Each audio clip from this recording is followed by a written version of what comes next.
Sino? Sino tayo? Ekang. Kay Ekang? Ay, Ekang! Dari ko. Ekang, kamusta? Okay lang po. Saan ka sa Dasmariñas, Cavite? Sa may Buruldos po. Sa? Buruldos po. Barangay- Buruldos? Opo, Barangay Buruldos po. Barangay Buruldos. Apo, malapit po Matataas ba dyan? Kasi kay Burol eh. Actually, mababa po. Mabaliktaran. Mababa kasi siya. po, nasa baba kami ngayon. Kailangan namin tumaas para mapunta kami sa may welcome. Yung welcome po mismo mataas. So, yung kasi sila pinaka-congressional road, mataas po. Sila yung sumasalubong. Oo. Welcome. Kabaliktaran siya. Kabaligtaran nga. Pero hindi Oo naman po. nagbabaha dyan, hindi naman. Hindi po. Ah, Hindi at least po. mataas-taas Never pa rin po. kahit Yes nakakala po. mo mababa.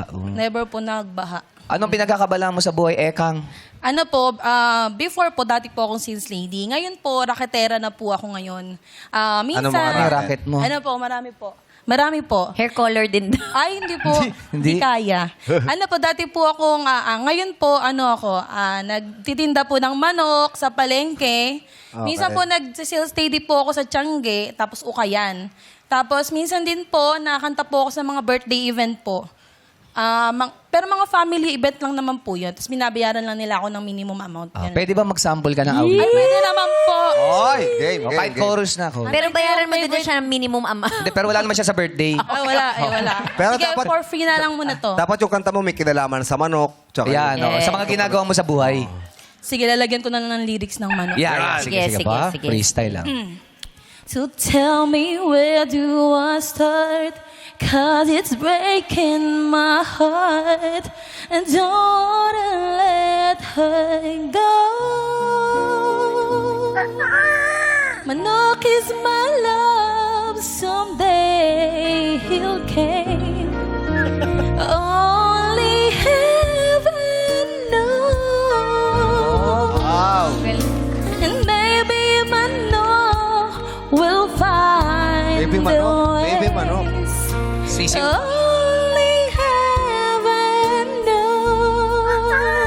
Wow! Alam mo kung bakit may kinalaman sa manok? Bakit? Heaven knows, nandun si San Pedro. Tama. Yes! Yung May manok ni San manok Pedro. sa San Pedro. May connection talaga po yun.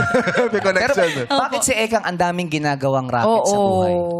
Ano po, kasi po, yung mga kapatid ko, may mga pamilya na, which is hindi po sila nakakatulong talaga sa tatay ko.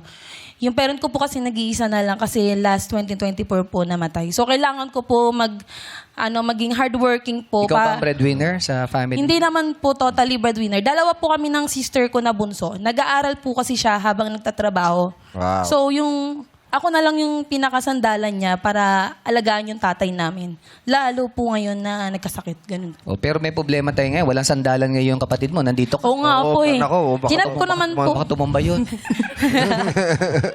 Emotional support. Oo, yung pala ang sinasabi. Opo. Sandaan. Oo. Pero wala ka pang anak, dalaga ka pa. Meron po. Kanino ba yung bata? Nasa iyo ba? Sa akin po. May live-in partner po ako. Family din partner. Oo. So, meron kang kasama. Eh siya, nagtatrabaho rin Yes siya. po. Nagko-construction worker po siya. At least may katulong ka din. Yes Oo, po. Medyo hindi ganun kabigat, di Opo, ba? hindi po ganun kabigat na may kasandalan din po. Kamusta ang kinikita mo? Paano mo na yung Ma-manage? oras? Oo. Yung oras, di ba? Titinda ng manok, tapos sales. Actually po, hindi naman po sabay-sabay. Kung kailan lang po kami may deliver ng manok, tsaka lang po ako makakapagtinda. Tapos ngayon, sa tagal na po ako nagtitinda ng manok, nag-order na lang po sa akin yung mga customer ko. Suki. May mga- Okay. Opo, deliver na lang. Pag umorder sila, o-order ka din Opo. para... Opo, Tapos ganun po, po. lalagyan mo na lang ng tubo. Opo, ganun po. Angkat lang po. Angkat lang. Oo. Tapos yung sa, naman Pag mura ba kung itlog mo na kukunin mo, tapos palalaki mo na lang? Hindi po. Hindi po kasi kami Poultry, manggagaling. no? poultry. Kala ko mas mura Paninegosyo itlog mo, tapos palalaki mo na lang. Ilang days pa yung bago Oo, lumaki. matagal din no? Hindi po kasi sa amin manggagaling. Manok na pagdating sa amin. Pero ano ba ang goal sa buhay ni Ekang? Ngayon po, pinaka number one goal ko is yung makabili ng gamot sa papa ko para makaano siya, recover siya sa sakit niya ngayon. Ano bang sakit, ba sakit? ni daddy? Ano po yun eh? Prostate cancer. Prostate Naano sa cancer mga- po. Recently lang po namin prostate. nalaman. Sa mga lalaki, may Opo, edad na. prostate cancer po. Recently lang po namin nalaman na may ganun siya. Kaya nag-breakdown yung kapatid ko. Ano na. Sana gumaling yung papa mo. Opo, thank you po. Ano gagawin mo Nakakalakad sa pa ano? naman siya, nakakalakad pa Opo, naman. nakakalakad po. Wala pa naman pong stage. Ayun. okay. At least sana Thank you, makarecover Lord. pa talaga si daddy. Sana maagapan. Maagapan. Thank Kaya you, Lord importante po. to, dapat galingan mo talaga yung paglalaro para mamaya malat sakali may 100,000 Yes.